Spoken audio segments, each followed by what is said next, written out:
जादुई मेहंदी का जादू। बिंदुपुर गांव में सलोनी अपने पिता अमन के साथ रहती थी। सलोनी की माँ सरिता घर पर ही घर का सारा काम संभालती थी और अमन गांव में ही रहकर छोटे मोटे काम किया करता था। अमन कभी गुब्बारे बेचता तो कभी खिलौने, उसका ऐसा ही काम था।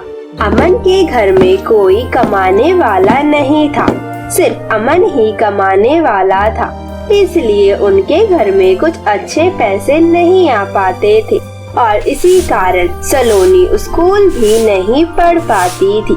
सलोनी गांव के एक ब्यूटी पार्लर के यहाँ पर जाया करती थी, जहाँ पर एक अंकिता नाम की लड़की उस ब्यूटी पार्लर को चलाती थी। सलोनी हमेशा उस ब्यूटी पार्लर में कुछ ना कुछ सीखती रहती। सलोनी को मेहंदी लगाने का बहुत शौक था, इसलिए जब भी अंकिता किसी को मेहंदी लगाती तो सलोनी उसे बहुत ध्यान से देखती और घर आकर उस डिजाइन को अपने हाथ पर अच्छे से बनाने की कोशिश करती। सलोनी को इतना मेहंदी लगाने का शौक था, इसलिए सलोनी ने अपने घर के बाहर कुछ पौधे भी लगा रखे थे, जिसे वह पीस कर अपने हाथों पर लगाती थी, क्योंकि सलोनी के पास मेहंदी खरीदने के पैसे नहीं थे। उनकी घर की हालात इतने अच्छे नहीं थे कि सलोनी एक मेहंदी की कीप भी खरीद सके। ऐसे ही सलोनी की आम जिंदगी कट रही थी। एक दिन सलोनी के पिता अमन की तबीयत खराब हो जाती है और जो भी कुछ पैसे घर में आ रहे थे वो भी आना बंद हो जाता है। यह सब देखकर सरिता बहुत उदास हो जाती है और कहती है, अरे ये भगवान की भी पता नहीं क्या लीला है। हमारे घर में वैसे भी खाने के लाले पड़े रहते हैं और हमारे घर में एक ही कमाने वाला था, लेकिन भगवान ने उसे भी नहीं छोड़ा। भगवान बस गरीबों पर ही अत्याचार करते हैं, उन्हें अमीर के घर नहीं दिखाई देते हैं। आखिर अब हमारे घर का खर्चा कैसे चलेगा? अब तो एक एक रोटी के लिए मोहताज होना पड़ेगा। यह कहकर सरिता रोने लगती है कि तभी सलोनी अपनी माँ को दुखी देखकर कहती है, अरे माँ, आप इतनी दुखी क्यों हो रही हो? अगर भगवान हमें बुरे दिन दिखाते हैं तो जरूर एक ना एक दिन हमें अच्छे दिन भी दिखाएंगे। आप इसकी चिंता मत करें। अरे बेटी, खाने को घर में एक दाना भी नहीं है, कैसे तेरे पिताजी को मैं दवाई खिलाऊंगी? इतनी मुश्किल से तो मैं दवाई का इंतजाम करके लाई हूँ, लेकिन घर में तो खाना ही नहीं है। क्या वह खाली पेट दवाई खाएंगे? अच्छा माँ, ठीक है, मैं अभी अंकिता दीदी के पार्लर में जाती हूँ, वहाँ उनसे कुछ पैसे मांग कर ले आऊंगी। सलोनी मन में एक उम्मीद लिए अंकिता के ब्यूटी पार्लर में जाती है और सलोनी अंकिता से कहती है, अंकिता दीदी, मुझे आपसे कुछ काम है, मुझे कुछ पैसों की जरूरत है, क्या आप मुझे कुछ पैसे दे सकती हो? दरअसल मेरे पिताजी की तबीयत खराब है और घर में कुछ खाने को नहीं है, इसलिए मुझे कुछ पैसे दे दो, मैं बाद में आपको दे दूंगी। अरे सलोनी, तुम हमेशा ऐसे ही करती हो, हमेशा मुझसे पैसे लेकर चली जाती हो, लेकिन कभी भी पैसे लौटाती नहीं हो। मुझे पता है कि तुम्हारे पास पैसे नहीं है मुझे देने के लिए, तो एक काम करो, तुम मेरे ब्यूटी पार्लर में ही काम शुरू कर दो। मैं तुम्हें जो काम बोलूँगी तुम वो करना, मैं उसके बदले तुम्हें पैसे दे दूंगी। ठीक है दीदी, जैसा आपको सही लगे, मैं आपके यहीं पर ही काम कर लेती हूँ। वैसे भी मुझे कौन सा काम होता है, मेरे घर पे वैसे भी पैसों की बहुत जरूरत है, इसलिए मैं आपके यहाँ पर ही काम करके कुछ पैसे घर के लिए कमा लूंगी। अच्छा सलोनी, सुनो, मुझे आज एक बहुत बड़े मेहंदी फंक्शन में जाना है, वहाँ बहुत से लोगों को मेहंदी लगानी है, इसलिए तुम भी मेरे साथ चलो। मुझे पता है तुम बहुत अच्छी मेहंदी लगाती हो, अगर तुम वहाँ पर जाओगी तो तुम्हें मैं आज ही अच्छे खासे पैसे दूंगी। अच्छा ठीक है दीदी, मैं आपके साथ चलती हूँ। उसके बाद दोनों वहाँ पर जाते हैं और वहाँ पर अंकिता और सलोनी बहुत से लोगों को मेहंदी भी लगाते हैं, लेकिन सलोनी की मेहंदी बहुत से लोगों को पसंद आ जाती है। और उसकी तारीफ हर कोई करने लगता है। और फिर कुछ देर बाद अंकिता और सलोनी दुल्हन को मेहंदी लगाने लगती है कि तभी दुल्हन की माँ आती है और वह कहती है, अरे बेटी, तुझे मैं क्या बताऊं, तेरा जो ब्लाउज था वो तो दर्जी ने सिलने से मना कर दिया और वो पता नहीं कहाँ गायब हो गया है। अब तो तुझे वो कपड़ा भी नहीं मिलने वाला। अब तू कौन सा ब्लाउज पहनेगी अपनी शादी में? क्या माँ ये अब क्या कह रही है? मैंने इतने सपने सजोए थे लेकिन वो सारे धरे के धरे ही रह जाएंगे। अब क्या होगा मेरा? अब मेरे लहंगे का ब्लाउज कौन सिलेगा? अब मैं क्या करूँ? आज ही मेरी शादी है। अब तो मेरे पास कोई चारा ही नहीं बचा है। अब मैं क्या पहनूंगी? दुल्हन और दुल्हन की माँ परेशान हो जाती है। उन दोनों को परेशान देखकर अंकिता कहती है, अरे आप इतनी चिंता क्यों कर रही हो? जरूर कोई ना कोई रास्ता निकल ही जाएगा। अरे तुम चुप रहो, तुम्हें पता है मैं एक मॉडल हूँ। मेरी शादी की फोटो अखबारों में छपेगी और तुम ही बताओ मैं कौन सा ब्लाउज पहनूंगी। तो अगर मैंने कोई ढंग का ब्लाउज या फिर ढंग का लहंगा नहीं पहनूंगी तो मेरी कितनी बेइज्जती होगी। तुम्हें तो कुछ पता ही नहीं रहता। तुम तो गरीब लोग हो, तुम्हें बस फटे पुराने कपड़े पहन के अपनी शादी कर लेनी होती है। लेकिन हमारी तो एक रेपुटेशन है, मैं उसे बिगाड़ना नहीं चाहती हूँ। कि तभी सलोनी कहती है, अरे दीदी, आप इतनी चिंता क्यों कर रही हो? मेरे पास इसका इलाज है। मैं अभी इस समस्या को हल कर देती हूँ।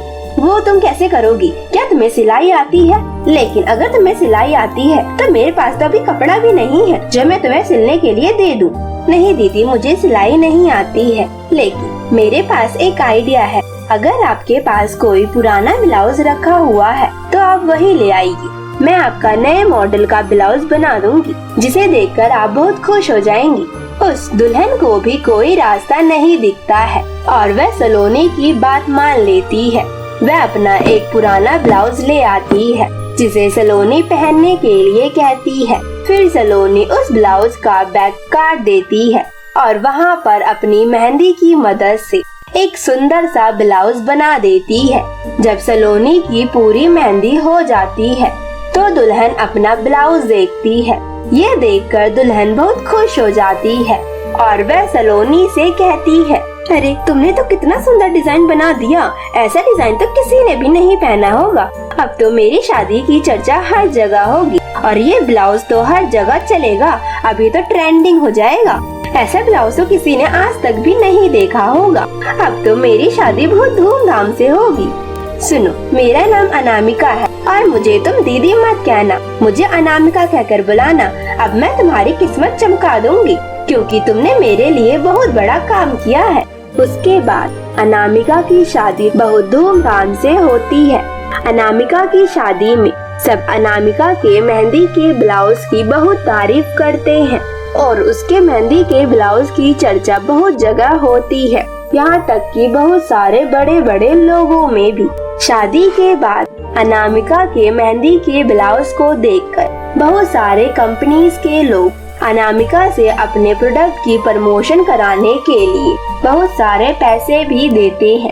यह सब देखकर अनामिका बहुत खुश हो जाती है और वह सलोनी के घर आती है और वह सलोनी से कहती है, अरे सलोनी, तुम्हें पता नहीं, तुम्हारे उस मेहंदी के ब्लाउज की वजह से मैं कितनी फेमस हो गई हूँ।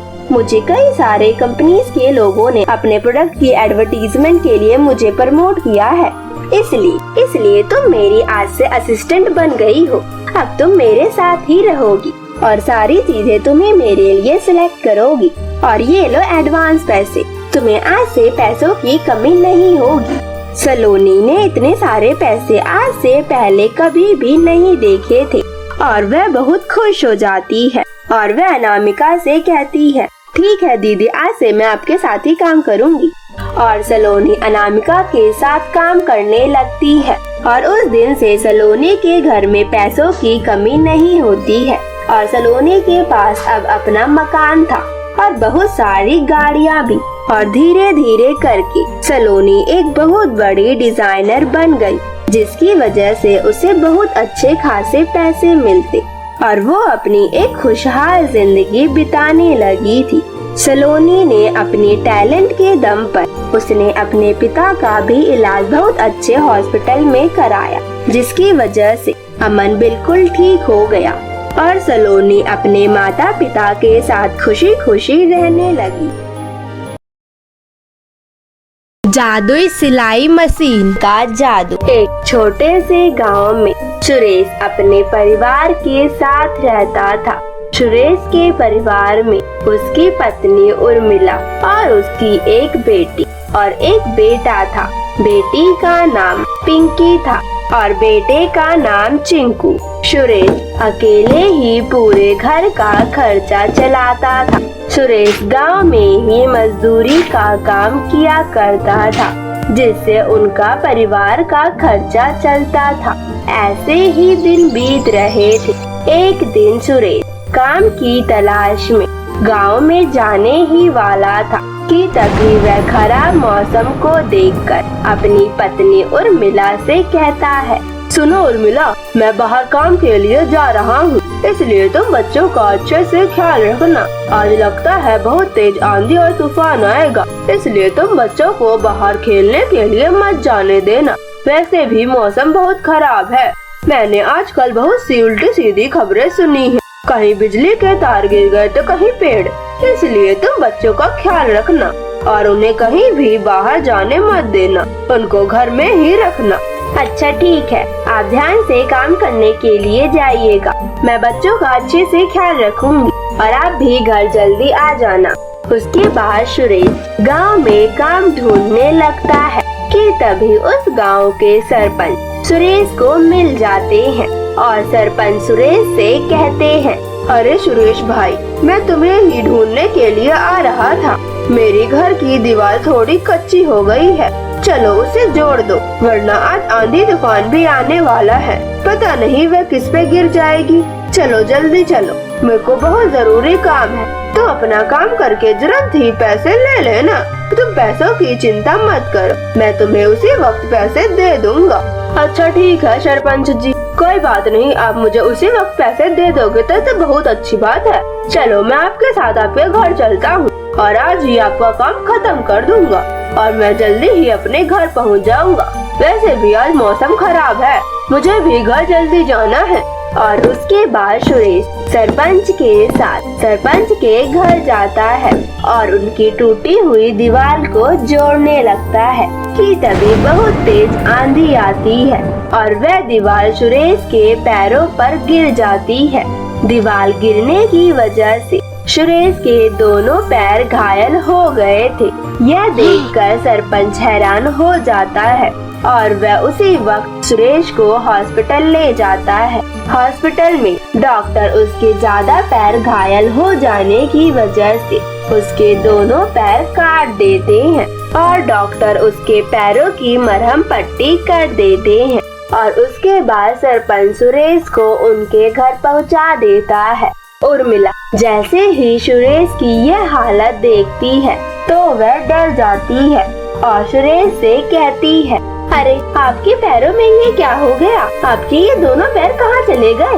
उसके बाद सुरेश अपनी पत्नी उर्मिला को सारी बात बताता है, जिसे सुनकर उर्मिला उदास हो जाती है और वह कहती है, अरे अब क्या होगा? अब हमारा घर कैसे चलेगा? हमारे घर में सिर्फ आप ही तो थे जो इस घर का खर्चा चलाते थे। अब तो आपके पैर रहे ही नहीं, अब ये घर कैसे चलेगा?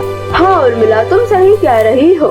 ये सब सोचकर तो मैं भी परेशान हूँ। मुझे भी अब समझ नहीं आ रहा है कि इस गरीबी में भी भगवान हमारी परीक्षा क्यों ले रहे हैं। अरे आप अभी इतनी चिंता मत कीजिए, अभी हमारे घर में कुछ राशन रखा हुआ है और वह राशन तो कुछ दिन चल ही जाएगी। तब तक हम कुछ सोच ही लेंगे कि हमें क्या करना है और कैसे थोड़े पैसों की जुगाड़ करना है। हाँ उर्मिला, तुम सही कह रही हो, तब तक हम कुछ सोच लेंगे।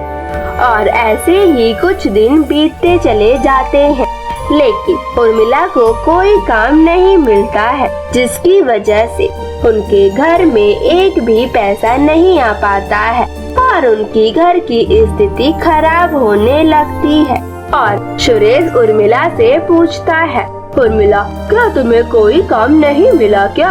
अरे मैं क्या बताऊं, मैंने सोचा कि मैं यहाँ पर किसी के घर पर काम कर लूंगी, लेकिन इस गांव में कौन मुझसे घर का काम कराएगा? यहाँ पर तो लोग अपना काम खुद ही कर लेते हैं। अब मैं क्या करूँ? मुझे तो कोई काम मिल ही नहीं रहा। अरे उर्मिला, क्या तुम भूल गई? तुम्हारी वो पुरानी सी मशीन रखी हुई है, तुम उसी से अपने कपड़े सिलना शुरू कर दो, उससे हमारी कुछ कमाई हो ही जाएगी। गांव में तो बहुत से लोग कपड़े सिलवाते ही रहते हैं और इससे हमारी कुछ ना कुछ तो कमाई हो ही जाएगी। अरे हाँ, तुम सही कह रहे हो। मैं अभी उस मशीन को निकालती हूँ, मैं उसे अच्छे से साफ कर देती हूँ।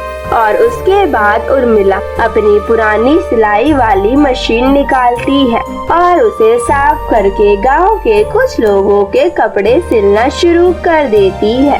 उर्मिला को पहले से ही बहुत अच्छी सिलाई आती थी, इसलिए कई लोग उससे अपने कपड़े सिलवाना शुरू कर देते हैं। ऐसे ही उर्मिला के घर में कुछ पैसे आने लगते हैं और उर्मिला ये सब देखकर खुश हो जाती है। और एक दिन उर्मिला को कुछ कपड़ों की जरूरत पड़ती है, इसलिए वह बाजार में कपड़े लेने चली जाती है। और दूसरी तरफ घर में चिंकी और चिंटू होते हैं। वह मशीन के ऊपर खेलने कूदने लगते हैं और उन दोनों से वह मशीन बीच में से टूट जाती है कि उसी वक्त उर्मिला भी वहाँ पर आ जाती है। यह सब देखकर उर्मिला हैरान हो जाती है और कहती है, अरे तुमने यह मशीन तोड़ दी। हमारा एकमात्र जरिया था जिससे हमारे घर में थोड़े बहुत पैसे आ जाते थे और तुमने आज यह मशीन तोड़ दी। बच्चों, मैंने तुम्हें कितनी बार मना करा है कि इस मशीन के आसपास मत खेला करो, लेकिन तुम लोग मानते ही नहीं हो और तुम लोगों ने आज ये मशीन तोड़ दी है। अब बताओ मैं क्या करूं? अगर आज मैंने लोगों को कपड़े सिल के नहीं दिए तो लोग मुझे पैसे भी नहीं देंगे और हमारे घर में राशन भी खत्म हो चुका है। अब तुम दोनों ही बताओ मैं क्या करूं? और ऐसा ही होता है। लोग उर्मिला के घर आते हैं और बिना पैसे दी उर्मिला से अपने कपड़े ले जाते हैं। उस दिन उर्मिला को भूखे ही सोना पड़ता है। ऐसे ही कुछ दिन उन्हें भूखा ही रहना पड़ता है कि तभी एक दिन उनके घर पर एक बूढ़ी अम्मा आती है और वह उर्मिला से कहती है, अरे उर्मिला बेटी, तुम कहाँ हो? मैं कितना दिनों से भूखी हूँ। मैंने कई लोगों से खाना मांगा, लेकिन किसी ने भी मुझे खाना नहीं दिया और हमेशा की तरह मुझे पूरा विश्वास है कि तुम्हारे यहाँ मुझे खाने के लिए जरूर कुछ ना कुछ तो मिल ही जाएगा, जिससे मेरा पेट भर जाएगा। उर्मिला अम्मा की बात सुनकर बहुत उदास हो जाती है और वह अम्मा से कहती है, अरे अम्मा, मेरे पास खाने के लिए होता तो मेरे बच्चे और मैं क्यों भूखे रहती। कई दिनों से हम खुद भूखे ही सो रहे हैं, लेकिन बेटी ऐसी क्या बात हो गई जो तुम्हें भूखे ही सोना पड़ रहा है? तुम मुझे बताओ, तुमने आज तक मेरा हमेशा पेट भरा है, मुझे कभी भी खाली पेट अपने घर से नहीं भेजा है। बेटी, तुमने इस गरीब की हमेशा मदद की है, तो क्या मैं आज तुम्हारी मदद नहीं कर सकती हूँ? फिर उर्मिला अम्मा को सारी बात बता देती है, जिसे सुनकर अम्मा को भी बहुत दुख होता है और वह कहती है, बेटी, तुम्हारी मदद करने के लिए मेरे पास मेरी एक पुरानी सिलाई मशीन है, जिससे शायद तुम्हारी मदद हो जाएगी। उसके बाद अम्मा उर्मिला को अपनी सिलाई मशीन दे देती है, जिसे देखकर उर्मिला बहुत खुश हो जाती है और वह अम्मा का धन्यवाद करती है और उर्मिला अम्मा को कुछ रुपए दे देती है जो उसके घर में थोड़े बड़े होते हैं। अम्मा उतने में ही खुश हो जाती है और उन पैसों को लेकर चली जाती है और उसके बाद उर्मिला उस सिलाई मशीन को लेकर उस सिलाई मशीन पर अपने कुछ कपड़े सिलने लगती है। जब वह सिलाई करना शुरू करती है कि तभी वह कपड़ा अपने आप सिल जाता है और एक बहुत सुंदर कपड़े में बदल जाता है, जिसे देखकर उर्मिला हैरान हो जाती है और उसे इस बात पर बिल्कुल भी विश्वास नहीं हो रहा होता है। इसलिए वह दूसरा कपड़ा लेकर आती है और उस मशीन पर रखकर सिलने लगती है और वह कपड़ा भी बहुत सुंदर ड्रेस में बदल जाता है। और यह सब देखकर उर्मिला बहुत खुश हो जाती है और वह समझ जाती है कि यह बूढ़ी अम्मा की जादुई सिलाई मशीन है। और उस दिन से उर्मिला उस सिलाई मशीन से कई गांवों और कई शहरों में भी मशहूर हो जाती है। उर्मिला उस सिलाई मशीन की मदद से अपनी बहुत बड़ी दुकान भी खोल लेती है। अब उर्मिला के पास अपना घर और अपनी गाड़ी, बहुत सारी सुविधाएं भी हो जाती हैं। उर्मिला अब एक बहुत अच्छा जीवन व्यतीत करने लगी थी। अब उर्मिला ने अपने पति सुरेश का भी इलाज करवा लिया था और वो लोग एक बहुत अच्छी जिंदगी जीने लगे थे।